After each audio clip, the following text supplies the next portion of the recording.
Have you ever considered how, like, a single action, maybe even something seemingly ordinary, could just ripple out and, well, change someone's whole destiny? It's a fascinating thought, isn't it? Yeah, and today we're doing a deep dive into this really powerful story, almost mythical, you know? It comes from Sindh, a historic region in Pakistan, which is just steeped in folklore and these incredible ancient forests. This story got a legendary hunter, this incredibly mysterious white deer, and a jinn, Yeah. you know, a powerful supernatural being from Islamic mythology. Right, carrying some heavy secrets centuries old. Exactly. So our mission today is to really dig into Bakhira Khan's journey, this extraordinary path he takes, and see what insights we can pull out about what bravery and sacrifice truly mean. Sounds like quite a tale. Where do we start? Okay, so let's start right at the beginning with Bakhira Khan himself. He wasn't just any hunter. People in his village in Sindh, they actually called him the king of the jungle. Wow. Okay, so quite the reputation. Oh, yeah. His senses were apparently almost supernatural, like ears so sharp he could supposedly tell a deer from a cheetah just by how the leaves rustled. Incredible. Eyes like an eagle, they said, and a heart like a lion. You know, totally fearless. Villagers would sit around the fire telling stories about him, how he fought off 3 wolves by himself or saved some kids from a cheetah one stormy night. So he's a local legend. Totally. Yeah. But Bakhira himself, apparently really humble, never boasted. He just, shouldered his old rifle, his keepsake from his grandfather, and headed into that deep, mysterious jungle every single morning. It's interesting, that contrast you mentioned. You've got Bakhira, this really grounded figure, known for his skills in the natural world. Right. And then you have the jungle itself, not just woods, but one of Sindh's deepest, oldest forests, place where sunlight barely touched the ground, and the air itself felt, well, thick with secrets. Yeah, like it was guarding something. Exactly. Villagers believed it wasn't just animals living there. They thought it was home to jinns, fairies, ancient mysteries, the whole deal. But Bakhira. He just laughed it off, apparently. Trusted his gun and his own courage. Which, it really brings up that classic tension, doesn't it? How do we square our rational beliefs with all the lore and mysticism that kind of swirls around us? Absolutely. And that tension, it really comes to a head one autumn morning. The jungle floor is covered in yellow and red leaves, beautiful, but Bakhira goes deeper than usual. Okay. And suddenly, this really unsettling silence just falls over everything. Like the birds stop singing, the wind just stopped. Dead quiet. Creepy. Yeah. And then he saw it, a white deer. Ah, the mysterious white deer. But this wasn't just any deer. Its color was pure white, like milk. Yeah. And its eyes, this is the thing, they look human. Yeah. Deep, luminous, like they were looking right into Bakhira's soul. He had never seen anything like it. So not your average wildlife encounter. Not even close. His hunter's instinct, the one he'd relied on his whole life, it just kicked in. His hand went to his rifle, he aimed, and he fired. And that's the moment everything changes, I imagine. Oh, completely. The bullet flies, right? Yeah. But what happens next is just beyond anything Bakhira could have imagined. The deer doesn't fall. Doesn't fall. Yeah. Instead of blood, this thick, dark smoke starts rising from its body. It just billows out, spreading through the air. Smoke. Wow. Bakhira's just standing there, like frozen, watching as the deer's shape starts to change. It grows bigger, its eyes start blazing like fire, and in just moments, it transforms into this huge jinn. A jinn, right there. Yeah. Body made of smoke and shadow, eyes like burning embers, and his voice. It sounded like mountains collapsing. It just roared out, "Bakhira Khan, you freed me, but now it's time to pay your debt." A debt? What debt? He just shot a deer, or what he thought was a deer. Exactly.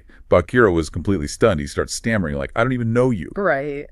Makes sense. The Vision just gives this terrifying laugh, shakes the whole forest, and says, you don't know Bakhira, but your family's blood, it knows. Oh, here we go. Ancestral stuff. Yep.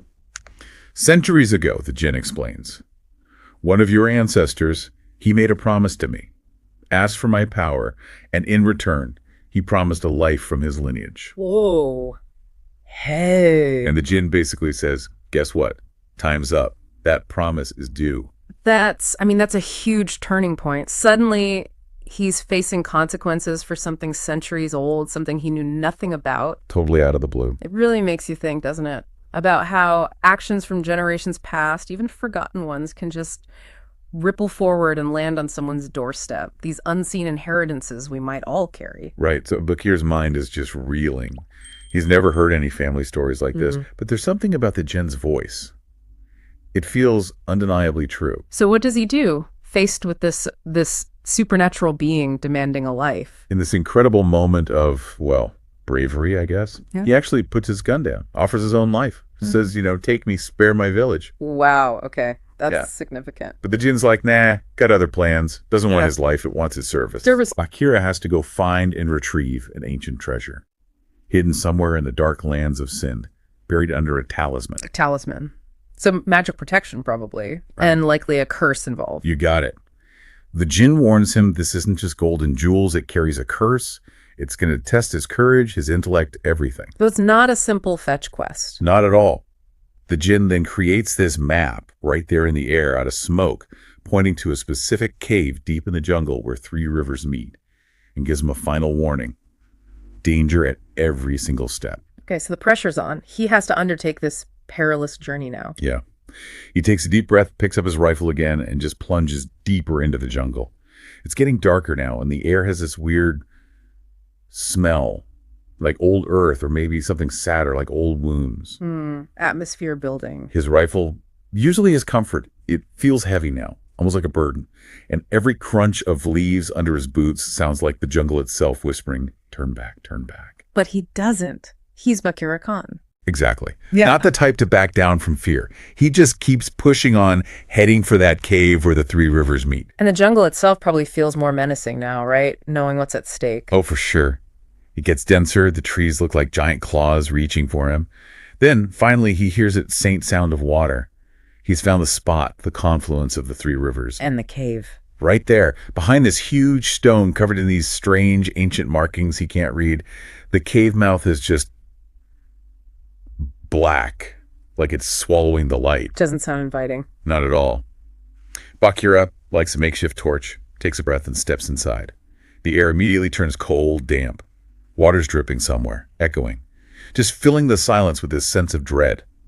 Even the king of the jungle must have felt that chill, Absolutely. The unknown is a great equalizer. And then the real terror starts. He goes deeper, and this chilling, inhuman laugh echoes through the cave. Oh, boy. Not good. His torchlight is flickering, making shadows dance on the walls. Sometimes it looks like a snake, sometimes a ghost, sometimes just something he can't even name. Psychological warfare, almost. Totally. A wave of fear, like cold and sharp, washes over him. He's shaken, but he steadies himself, calls out, "Who's there?" Just that terrifying laughter echoing back, and then poof, his torch goes out. Oh, come on. Total darkness. Total darkness. And he feels something breathing really close, like right next to him. Nightmare fuel. What does he do? He's got the rifle. Instinct takes over. He just fires the gun into the pitch black. Does it do anything? The sound just echoes like crazy, then silence again. Yeah. And then this voice comes out of the darkness, all disembodied and creepy. Wow. Bakhira Khan, it says, your gun, useless here. This treasure tests courage, not bullets. The voice of the cave, or the jinn, or something else. It feels like it's coming from the walls themselves. And then the ground starts shaking. Stones are falling from the ceiling. Bakhira tries to run, but it feels like the cave itself is trying to swallow him. Like it's alive. Yeah.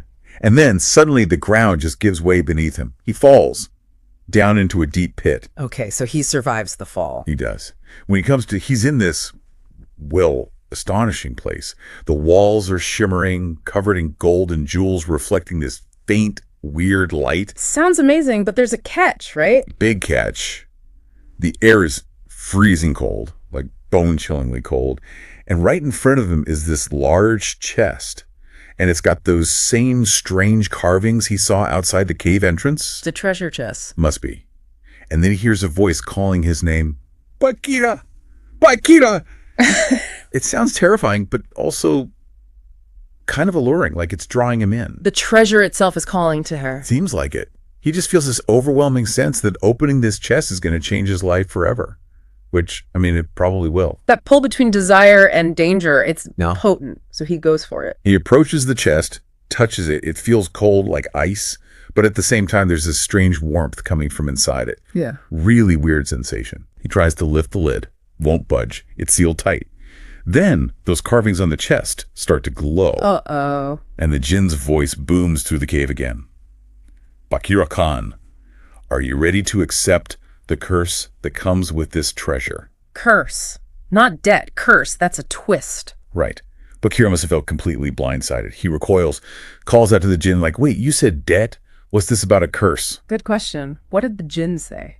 The jinn just laughs again. Explains that, well, debt, curse, they're two sides of the same coin, really. Interesting perspective. Says his ancestor took the power, yeah, but didn't pay the true price. So this treasure, it's not just riches. It's a talisman designed to test anyone who dares touch it. A test, so it's not just his for the taking. Nope. To open it, Bakhira has to pass 3 trials.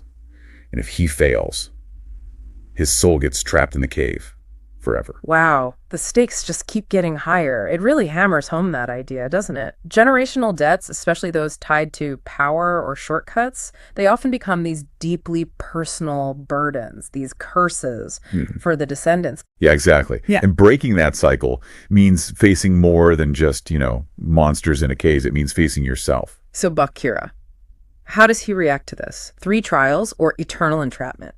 His heart's pounding. He's faced fear his whole life, never let it win, but this is different. He feels his body starting to betray him. The fear is so intense. It's understandable. But then he thinks about his village. He remembers the kids looking up to him, the elders being proud, all the people he protected. He thinks, if this is my debt, if this is the price, I have to pay it. He accepts the challenge. He does. He asks the jinn, what are the trials? The jinn's voice maybe softens just a tiny bit, but there's still that thread underneath. The first trial, it says, is of truth. The second, of courage. And the third is of sacrifice. Truth, courage, sacrifice. Classic heroic tests. Yeah, but the jinn adds, be ready, Bakhira. These trials will shatter your very being. Intense. Okay, trial 1, truth. What happens? So Bakhira braces himself. The chest lid, it just opens by itself. And this blinding light floods out and illuminates the whole cave. And inside, gold, jewels. A mirror. A mirror, that's it. But it doesn't show his reflection. It starts showing glimpses of his past. Moments hunting with his dad. Nights fighting wolves alone. And then, the really hard one. The moment he lost his brother in the jungle. Oh, wow. Something deeply personal. Yeah, something he always blamed himself for, saw as his own failure. And the trial is just seeing this. Not just seeing it.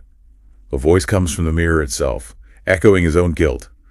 Asks him, Bakhira, can you accept the truth? Do you admit your brother's death was your fault? Oof. That's brutal, confronting his deepest regret. Tears well up in his eyes. But he answers. He confesses, voice thick. Yes, I could have saved him. I left him alone. He owns it. Wow. That takes an incredible strength. And as soon as he says it, the mirror just shatters into a million pieces, and a door opens up in the cave wall. First trial. Passed. It's powerful, isn't it? How facing and accepting difficult truths, especially about ourselves, is often the key to moving forward. Self-forgiveness as the first step. Absolutely. Okay, so he goes through the door. Trial 2. Courage. What's waiting for him? Let me guess, something terrifying. You could say that. He finds himself in this place that looks like hell. The ground is literally lava. The sky is on fire. Okay, yeah, terrifying. And there's a giant snake waiting for him. Eyes glowing red like the jinn's body covered in those same weird carvings from the chest. Definitely the guardian of this trial. It hisses at him, Bakhira, what the treasure? Fight me!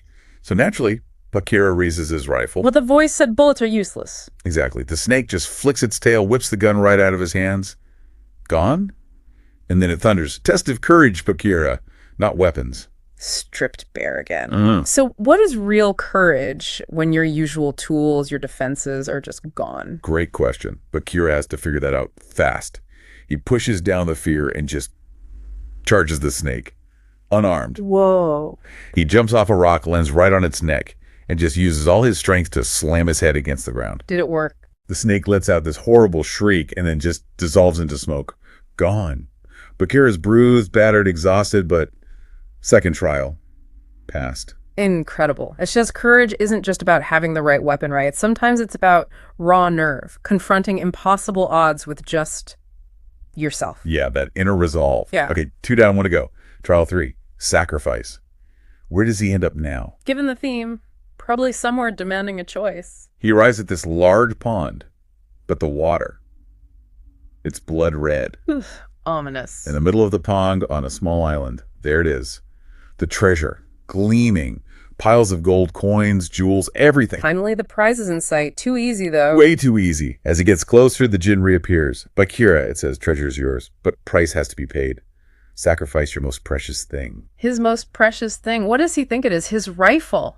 His life, even. His village's safety. He's probably running through all those options, Right. but the djinn clarifies.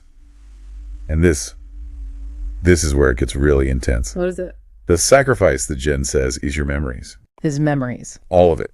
Your bravery, your stories, your name, everything people know you for, it all disappears. Yeah. In exchange for the treasure, the villagers will forget you. You'll just be an ordinary man. Oh my God. That's devastating. His entire identity, everything he is. Exactly. Bakhira's heart just sinks. His reputation, his legacy as the king of the jungle. That was him. So the ultimate test. Give up who you are for the greater good. He thinks about his village, though. The people who trusted him. The safety he fought for through the other trials. He makes his choice. If my sacrifice keeps the village safe, he says, then I'm ready. He agrees to it, to being forgotten. He does. He steps into that blood-red water. And as he wades towards the island, he actually feels it happening, feels his memories, his stories, his bravery, just dissolving away from him, melting into the water. That's haunting. He reaches the island, touches the treasure, and suddenly, bam, deafening explosions. Yeah. The cave, the pond, everything just vanishes. And Bakhira. When he comes to, he's lying at the edge of the jungle, just back where he started almost. But changed, fundamentally changed. Completely. His hands are empty, no treasure. Yeah. The djinn is gone, but his heart, it feels light, really light. The burden is lifted. The debt is paid. Debt is paid. He walks back towards his village. And the people, they just look at him strangely, like, who's this guy? You don't recognize him. Not at all. Bakhira Khan, the legend, is a stranger, and he just takes this long, slow breath, and he smiles. He made the sacrifice. He paid the debt. And in losing everything that defined him, he found peace. Wow. What a story. That ending, it's incredibly poignant. It really is. So thinking about this whole journey, Bakhira paying this centuries-old debt with such an unimaginable personal sacrifice. Sure. What does it all mean for us, you think, for you listening? Well, I mean, Bakhira's story feels like this powerful metaphor, doesn't it? For all the unseen burdens we might carry. Maybe they're from family, maybe culture, maybe our own past choices, these sort of invisible debts or curses. And it pushes you to ask, what would you sacrifice for something bigger than yourself? Especially if it meant losing, well, your sense of self or how other people see you. Yeah, losing your story. Exactly. It suggests that real heroism maybe isn't always about the big, flashy acts that build your legend. Yeah. Sometimes. Maybe the deepest bravery is in the quiet sacrifices, the ones that might even erase your story, but benefit others. He didn't get the treasure, but he got peace, right? He transformed that curse. That's a really powerful takeaway. Which leads us to maybe a final thought for everyone listening. Does true bravery lie more in the actions that build up our legacy, the things we're remembered for? Or does it lie in those silent sacrifices, the ones where we let go of our own story, maybe even our own identity for the well-being of others? Something to definitely mull over.